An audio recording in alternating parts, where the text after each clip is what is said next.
ధనుసు రాశి వారు మాఘమాస శుద్ధాష్టమి అక్షయ కాలభైరవాష్టమి సందర్భంగా ఎలాంటి విధులను పాటించడం వలన జాతకంలో ఉన్న గ్రహ దోషాలు తొలగి ఐశ్వర్యం మన సొంతం అవుతుందో ఈ వీడియోలో సవివరంగా సంపూర్ణంగా తెలుసుకుందాం. ధనుసు రాశిలో ఏ నక్షత్రాలు వస్తారగా మూలా నక్షత్రంలోని 4 పాదాలు, పూర్వాషాఢ నక్షత్రంలోని 4 పాదాలు, ఉత్తరాషాఢ నక్షత్రంలో 1 పాదం కలిపితే ధనుసు రాశి అవ్వడం జరుగుతుంది. చాలామందికి పుట్టినటువంటి కాల సమయంలో డేటా బర్త్లు లేనటువంటి కారణం వలన పేరు యొక్క మొదటి అక్షరాన్ని అనుసరిస్తూ ఆ రాశిని తెలుసుకునే ప్రయత్నం చేద్దాం. ఏ, యో, బా, బి, బు, ధ, బా, డా, బే అక్షరాల వారిని కూడా ధనుసు రాశి జాతకులు. ధనుసు రాశి అధిపతి దేవగురు బృహస్పతి. వీరికి ఏడాది తర్వాత రవి భగవానుడు ధనావాక్కు కుటుంబ స్థానంలో బుధాదిత్య రాజయోగం ఉండడం వలన ఉద్యోగం ప్రయత్నం చేసేవారికి ఉద్యోగము, విదేశాలకి వెళ్ళాలనుకునే వాళ్ళకి కోరిక నెరవేరడం, ప్రభుత్వం నుండి వీళ్ళకి రావాల్సినటువంటి లావాదేవీలు కానీ, డబ్బులు కానీ, పత్రాలు కానీ, పర్మిషన్స్ కానీ వచ్చే అవకాశాలు చాలా అధికంగా ఉన్నాయి. లేక తృతీయంలో శని భగవానుడు ఉండడం వలన తల్లిదండ్రులతో, అన్నదమ్ములతో, అక్కా చెల్లెలతో, పొరుగువారితో, మీ చుట్టుపక్కల ఉండబడడంతో సఖ్యత చాలా అవసరం. వాళ్ళ అవసరం ఉన్నంత వరకే మిమ్మల్ని తలపైన పెట్టుకుంటారు. వాళ్ళ అవసరమైన తర్వాత మిమ్మల్ని నిలబె తీసుకొచ్చి పెడతారు. ఈ విషయాన్ని మీకు బాగా తెలిసి తీరాలి. అయ్యో చాలా కాలంగా దగ్గరికి వచ్చారు కదా అని చెప్పి మీరు పొంగిపోయి ఉండేది ఉంచుకునేది అంత తీసుకొచ్చి అప్పులు చేసి వాళ్ళ చేతిలో పెట్టారా, వాళ్ళు అటే మీరు ఇటే అని చెప్పి గుర్తుపెట్టుకోవాలి.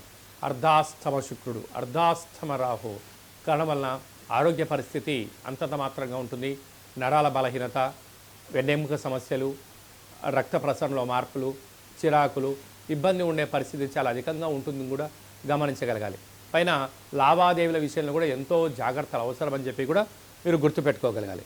అలాగనే 6వ స్థానంలో దేవగురు బృహస్పతి సంచారం చేయడం వలన ఆధ్యాత్మికంగా ఉండడం, నిత్య సూర్య నమస్కారాలు చేయడం, ప్రశాంతమైన వాతావరణాన్ని ఎప్పటికీ ఏర్పాటు చేసుకుంటారో అనేక రకాల ఇబ్బందులు తొలగిపోతాయి. లేకపోతే రుణ సమస్య, రోగ సమస్య, అగ్నిభయం, చోరభయంతో నిత్యం ఏదో రకమైన మానసిక ఆందోళనతో నిద్రలేని రాత్రులు గడిపే పరిస్థితి చాలా అధికంగా ఉంటుందని చెప్పి గమనించాలి. సప్తమంలో కుజుడు సంచారించడం వలన, కుజదోష ప్రభావ కారణం వలన దూరావాయు జల ప్రయాణాలు పెట్టుకునేటప్పుడు ఎన్నో జాగ్రత్తలు అవసరం. అదే కాకుండా మీ జన్మ నక్షత్రం రోజున అష్టమి, పూర్ణిమ తిథులు ఎందున దూరావాయు జల ప్రయాణాలు పెట్టుకోవద్దు. ముఖ్యమైన సభలు, సమావేశాలు వాయిదా వేసుకోవడం ఉత్తమోత్తంగా భావించగలగాలి. ఇన్ని వేల వీడియోలలో ఈ వీడియో మీరు చూస్తున్నారు అన్నట్లయితే కాళభైరస్వామికి ఆశీస్సులు మీపైన ఉన్నాయి అని చెప్పి గుర్తుపెట్టుకోగలగాలి. కాళభైరస్వామిని స్మరణ చేసే సమయం ఆసన్నమైంది అని చెప్పి కూడా గుర్తుపెట్టుకోగలగాలి. కనుక మీ జన్మ నక్షత్రం రోజులు కానీ ఇట్లా అష్టమి, పూర్ణిమ, అమావాస్య తిథులు ఎందున నారికేల దీపం కానీ, కూష్మాండ దీపం కానీ, నింబకుష్మ దీపాన్ని పెట్టడం, సౌభాగ్య ముడుపును కట్టడం వలన భైరవ స్వామి వారి ఇంటికి స్వాగతం పలకడం అని చెప్పి గుర్తుపెట్టుకోగలగాలి.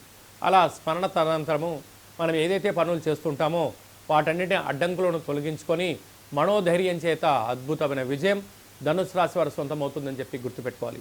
సాఫ్ట్వేర్ ఉద్యోగస్తులు, హార్డ్వేర్ ఉద్యోగస్తులు, న్యూస్ రీడర్స్, అలాగనే పత్రికా సేవా రంగాల్లో ఉండబడిన వారందరికీ, రాజకీయవేత్తలకు చాలా భగవంతుడి యొక్క ఆశీస్సులు అవసరం అని చెప్పి కూడా గుర్తుపెట్టుకోగలగాలి.